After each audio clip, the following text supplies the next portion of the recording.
Hi, I'm Joe Flynn, and welcome back to the PCTV show. I'm Jamie Fugere. And I'm Fiona Claude. Hey, so what are you guys doing for spring break? I'm going to a croissant factory. Well, that's a new one. I'm going to Washington, D.C. I honestly have no idea. Jamie, you should check out Habitat for Humanity. What's that? You're in luck. The news department just did a piece about it. Let's check it out.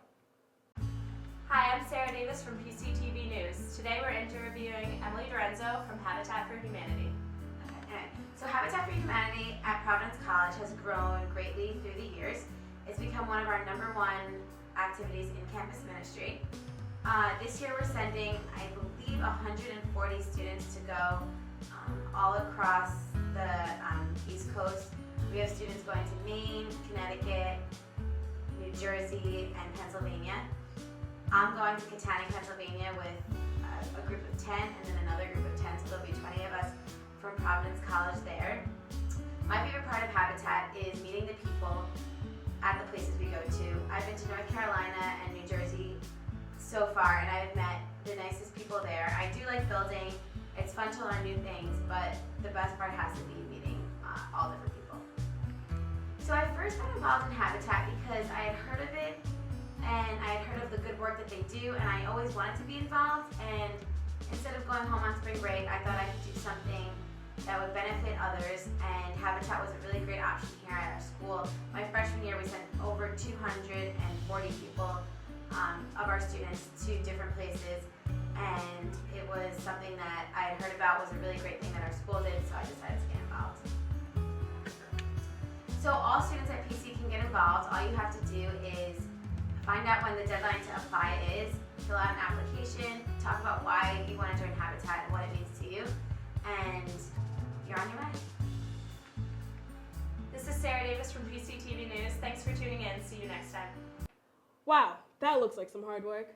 You know what else is hard work? Playing hockey. But we make it look easy. Let's see this week's Friar update.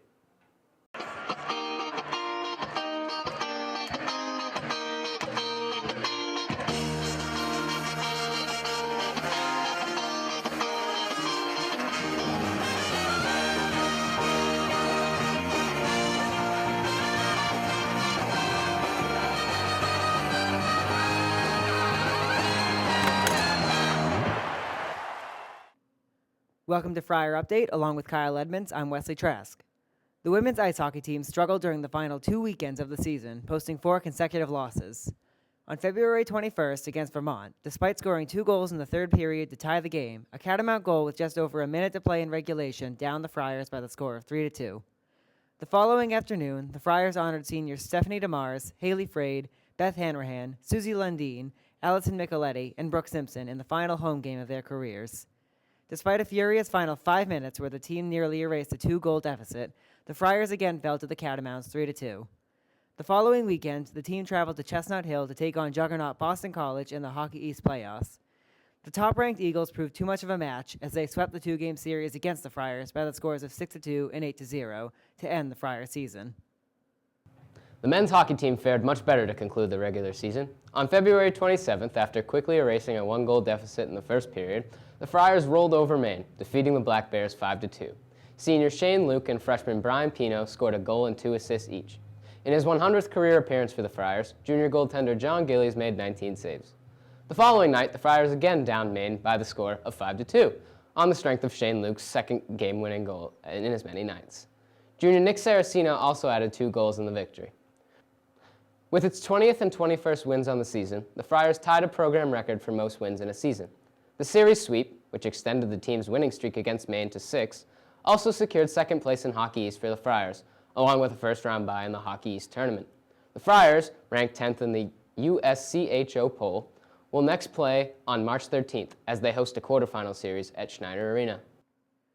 Finally, the men's basketball team is looking to close out their regular season strong in anticipation of the Big East tournament. On February 24th, the team dropped a tough game to number 6 Villanova, 89-61. Tyler Harris led the Friars with 18 points as the Wildcats strengthened their hold on first place in the Big East. The Friars returned to action on March 1st as they survived a comeback effort against Marquette to defeat the Golden Eagles 77-66.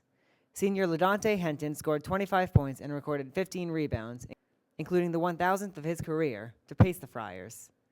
Additionally, sophomore Chris Dunn added 16 points, 9 assists, and 4 steals. With the victory, the Friars moved up to number 24 in the Associated Press poll. Providence College is currently the only school in the country to have both its men's basketball and hockey programs nationally ranked. Thanks for tuning in to Friar Update. I'm Kyle Edmonds for Wesley Trask. Enjoy your spring break, and go Friars. You know what's even older than the hockey players? Moore Hall. What's more Hall? Silly freshman. Well, let's learn more about it from the entertainment department. This is Man vs. College, starring Fox Stoves.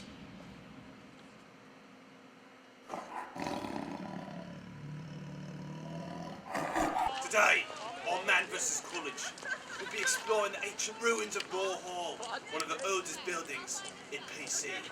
Let's go. Like kangaroo balls.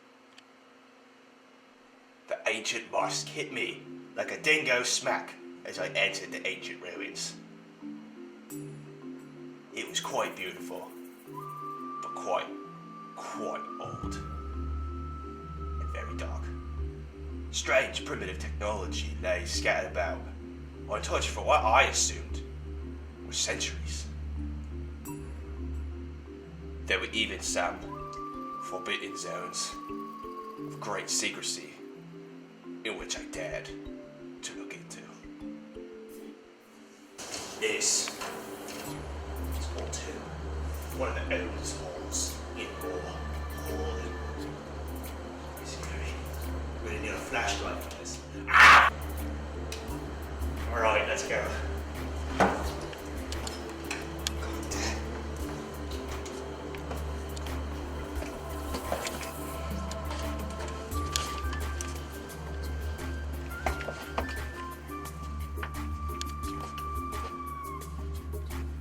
What is this place?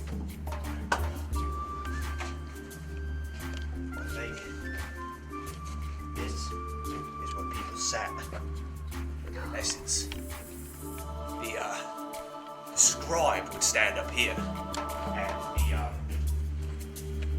the learning pupils would probably, this is just a wild guess, probably squat and listen in their primal nature they would be in.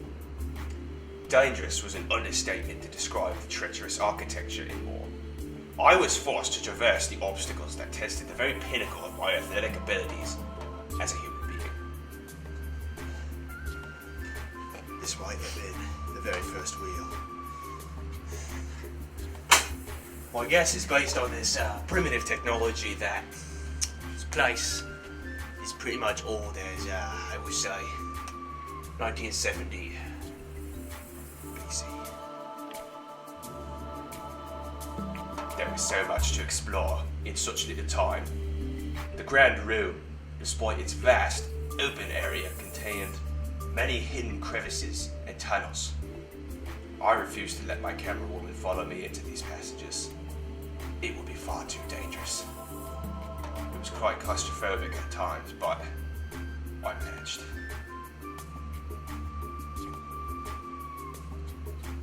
According to legend, this is where the first development of Western civilization class started. Now I know what you're thinking. What is that? Well, historians have found something quite devastating. Development? Western civilization stands for depressing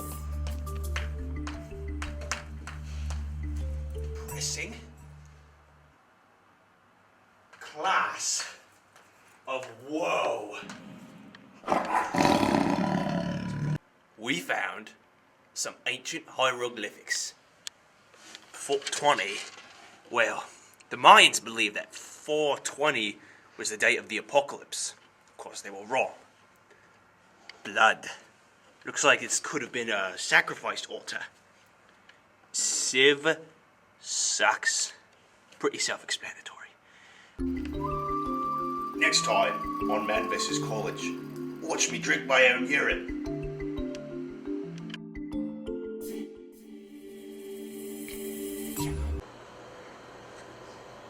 one of the ancient. What is Bloody no? But like hell. actually, wait, hold on, I lost it. What actually is that though?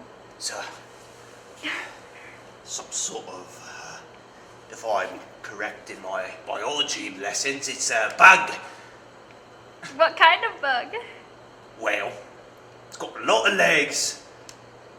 Tan. We don't have any more to say here. I'm Joe Flynn. I'm Jamie Fugere. And I'm Fiona Claude. Have a great spring break.